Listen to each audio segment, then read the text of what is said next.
Okay, so today we're going to be speaking about this bad boy camera, the Nikon ZR. At this point, I've only had this camera for around about 2 weeks, but honestly, I'm in love with this camera. This is such a sick camera. I'm super gassed about it. There are some cons with this camera, but yeah, there are a lot of pros as well. But before we get into all that, I'm going to showcase some footage that I managed to capture with this camera.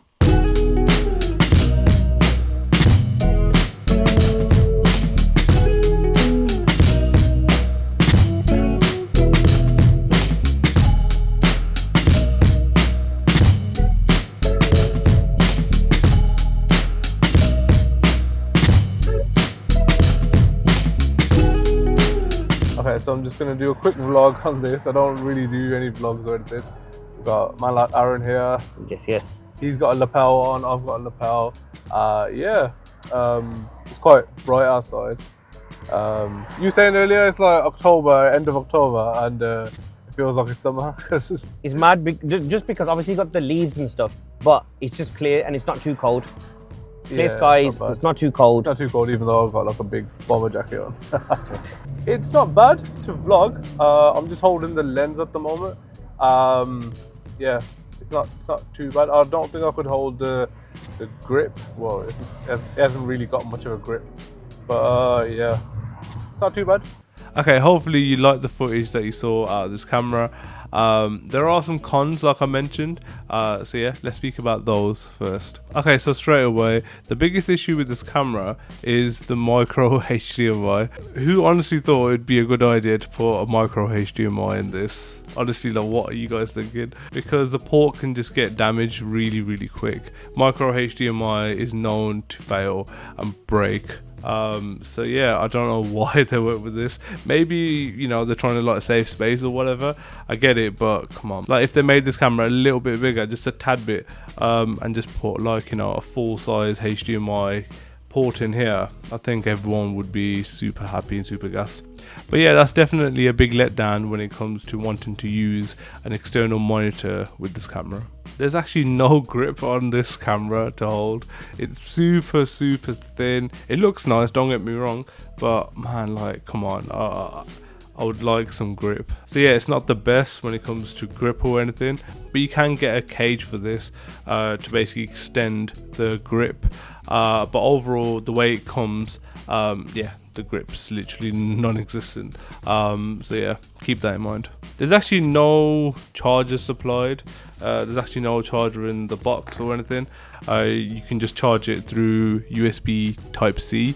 But yeah, in the box there's no chargers, there's nothing, so you don't really get anything with this. It's super weird to me. Like, don't get me wrong, I've had cameras in the past, like a Red, an Arri, where there's no chargers because, you know, you have to use Vlogs for those, but those are big bad boy cameras. So yeah, I kind of get it with that, but this is more sort of like a mirrorless camera, you know what I mean?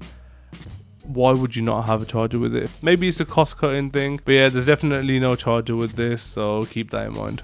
Okay, so the next thing, adapters. Something like this can basically take your Sony glass and mount it to the Nikon's body, but just be careful because adapters like these can be buggy. They can let you down when it comes to the autofocus. Sometimes they don't work at all, like the aperture would not pop up at all. I'd have to restart the camera. So yeah, so be super careful when using Sony glass with adapters like this, because they don't really always work. And big up to MediaDog, by the way, because they are the ones that gave me 2 Sony lenses to use with this camera, because when this camera came I actually had no compatible lenses at all. So I was actually hoping something like this would get me by, but yeah, I wouldn't really recommend having adapters like this because they just are super buggy and they have a little bit of a play as well, and that really annoys me. Just use a native lens like this. It's a 24-70.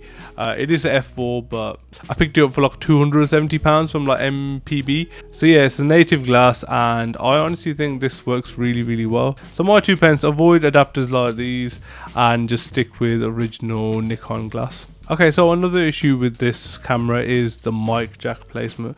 It's right there, and when you use the mic and you want to basically rotate the screen all the way, it can get in the way. So that could be super frustrating, that could be super annoying, but yeah, that's something to look out for with this camera. Okay, so the next one could just be an issue for me. Buying new media, it's a pain, it's expensive, but yeah, that's what you gotta do if you want red raw in a small body, I guess. But yeah, I wasn't too happy about this. You know, it cost me another £124 for a 512. But yeah, it is what it is. And also, I've never actually heard of this brand before.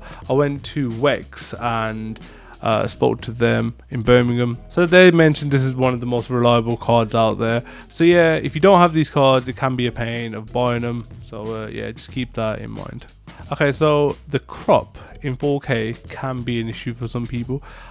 It shoots 6K 60 frames, but if you want to shoot 120 frames in red raw, you're gonna have to crop into 4K. That could be a pro for some people, that could be a con because you get a bit more reach or whatever, but I'm just going to put this as a con, because if you could do 4K 120 frames and just like resample the whole sensor, that'd be amazing. But yeah, red's known for cropping into the sensor the more you go into higher frames or whatever.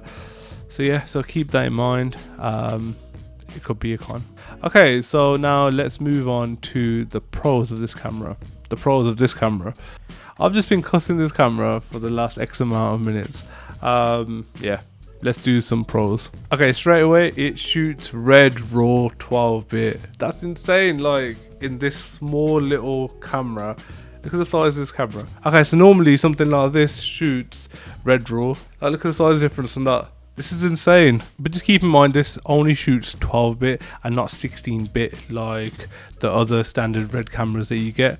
But even 12-bit's like a madness. Like, this is insane. So don't worry about it. 12-bit's still solid. But yeah, red raw on this camera is just insane. This camera shoots in 6K 60 frames.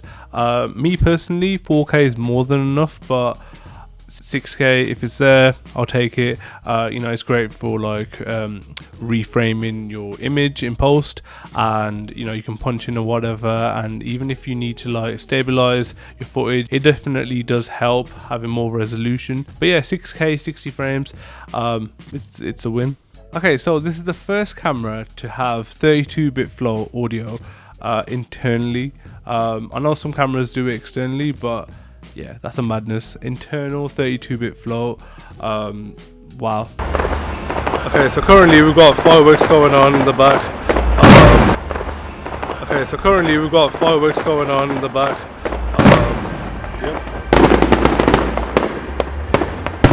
The screen on this camera is insane. Like, actually having a big screen like this, a 4-inch screen on a small camera like this is pretty crazy. You know, I think all cameras, mirrorless cameras, should have big screens like this.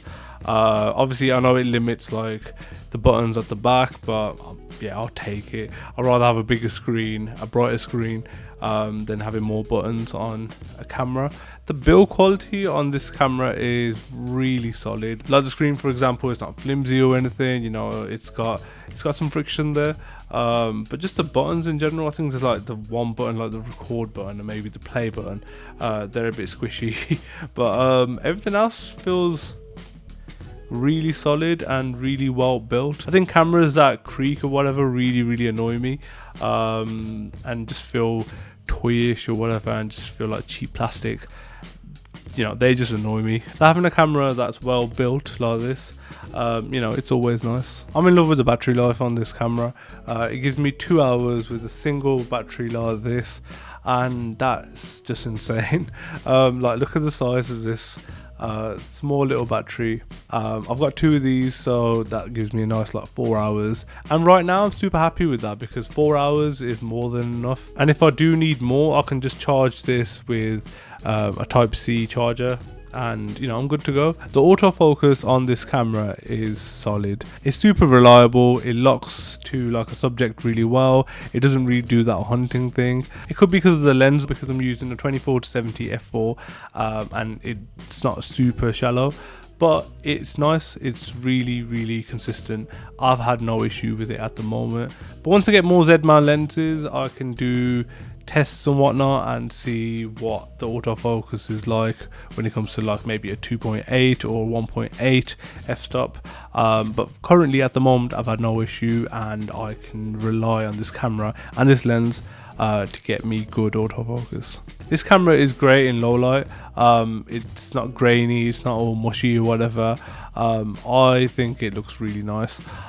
You've got a low base ISO of 800 and you've got a high base of 6400, and I think in 6400 it looks super clean and super nice. Even with the f4 lens that I've got, it still looks really cool. The low light on this camera is pretty solid.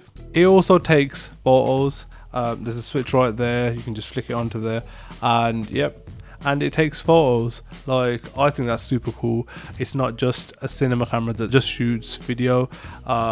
It's a nice feature to have, and it's super fast as well. Like, you know, going from photo to video, it is pretty rapid. I do think having the photo option on this camera is a nice little bonus, so super happy with that.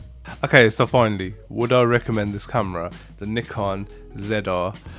Yeah, I would, 100%. I think it's a solid camera. The screen is definitely a big deal. The fact that it shoots red raw, massive deal. I know it's got a few cons, but no camera's perfect. I think if you can get past the whole micro HDMI thing, I think, you know, we're off to a good start. Like that's like my biggest issue with this camera. I can get over the grip. You know, I could put a cage on it, that's not an issue. The fact that it's got a crop, I'm used to red cameras having crops, so that's not an issue for me. And the fact that you can have 32-bit float audio in this, that's a big pro for myself.